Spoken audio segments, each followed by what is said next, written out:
अगर मैं तुमसे ये कहूँ कि पैसा जवाब नहीं है, इस सोसाइटी ने हम सबके ऊपर एक बिलीफ थोप दी है कि खुशी और सुख का सिर्फ एक ही जवाब है, पैसा।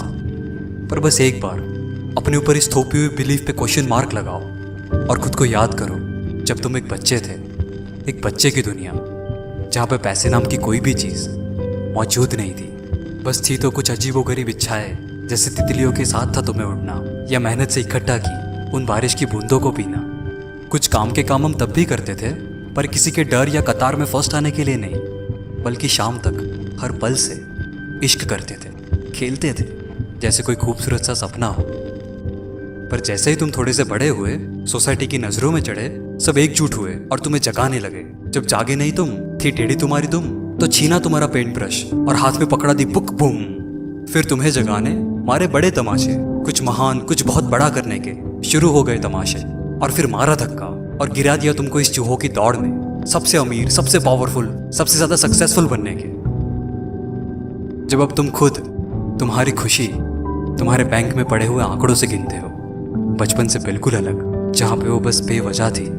अब तुम जो मुझे इम्प्रैक्टिकल कहोगे, सुनो, मैं ऐसा बिल्कुल भी नहीं कह रहा कि पैसे इंपॉर्टेंट नहीं है। पैसे बहुत जरूरी है, पर सिर्फ पेट भरने के लिए, सर्वाइवल के लिए।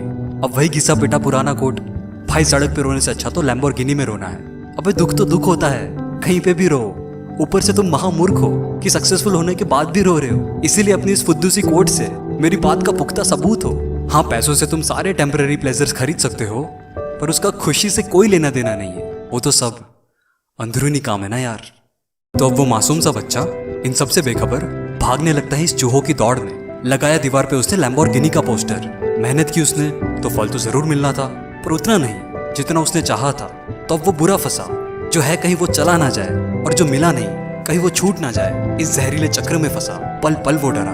पैसों का एक्सट्रीम डिजायर आपके साथ यही करता है, वो आपको बांध देता है। तुम्हारा ही लालच तुम्हारे गले में 9 to 5 का पट्टा बांध देता है। अच्छे मार्क्स लाओ, अच्छे से कॉलेज में जाओ, ताकि अच्छी जॉब मिल पाए और तुम अच्छे से कमा सको। भाई तूने लैम्बोर्गिनी का वो नया मॉडल देखा?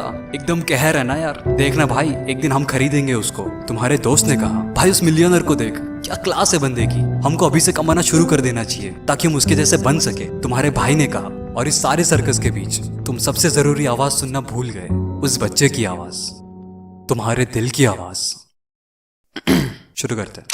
तो बस एक बार अपने भीतर की उस बच्चे की आवाज को सुनने की कोशिश करो, जो चीख रहा है, मदद के लिए पुकार रहा है, हर रोज कंप्लेन करता है। बोर्डम जो वो महसूस करता है, ज्यादा कुछ नहीं यार, वो बस फिर से खेलना चाहता है। बात करोगे उससे तो वो बताएगा तुम्हें कितनी नफरत करता है वो इस सारी दौलत से, इस सोने के पिंजरे से, क्योंकि दूर है वो अपने खेल के मैदान से। चट्टान से कॉर्पोरेट बिल्डिंग्स उसको तोड़ रहे हैं, उसकी क्रिएटिविटी का गला घोट रहे हैं, उसको जिंदा लाश बना रहे हैं, उससे जीने का स्पार्क छीन रहे हैं। दोस्त बनोगे उसके तो वो बताएगा तुम्हें वो लम्हे जहाँ पे वो खुश है, वो काम जिससे उसको इश्क है। हो सकता है इसमें बहुत ज्यादा रिस्क है, पर दिल के उसके बहुत ज्यादा करीब है। याद करो उस बच्चे को, उस काम को, उन कुछ लम्हों को जहाँ पे खुशी तुम्हारी इनकम या इनाम में नहीं, बल्कि अपने काम से मिलते आराम में, उस सुकून में थी। समय का वो पल जहाँ पे तुम्हारी मेहनत अपार थी, पर ना ही कोई दर्द ना ही कोई थकान थी। एक दिन किसी बड़े बुजुर्ग ने बच्चे से पूछ लिया, बारिश की बूंदें इकट्ठा करके तुमने क्या पा लिया? बच्चा ब्लैंक हो गया। कुछ भी तो नहीं, उसने बोल दिया। बस मजा आया, पर वजह क्या? कुछ भी तो नहीं, बस बेवजह। तो फायदा क्या? कुछ भी नहीं, बस खुशियाँ। बुजुर्ग अंकल आंटीज को ये बिल्कुल नहीं जमा। आखिर सबको थोड़ी ना समझ में आता है ये गहरा इश्क का दरिया। तो अगर दिल से तुम अभी भी थोड़े से जवान हो, तो याद करो उस काम को और अंत करो अपनी सारी फरियाद को। महसूस करके उस बच्चे के जज्बात को याद करो यार, तुम क्या हो,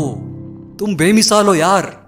और कहीं ना कहीं तुम खुद ही ये जानते हो कि खुशी का जवाब पैसा नहीं, बल्कि वो काम करना है जिससे आपको इश्क हो, अपनी आखिरी सांस तक, कुछ 40, 50, 60 साल तक, जहां पे हर दिन काम करते वक्त ऐसा लगेगा जैसे तुम खेल के मैदान में खेल रहे हो।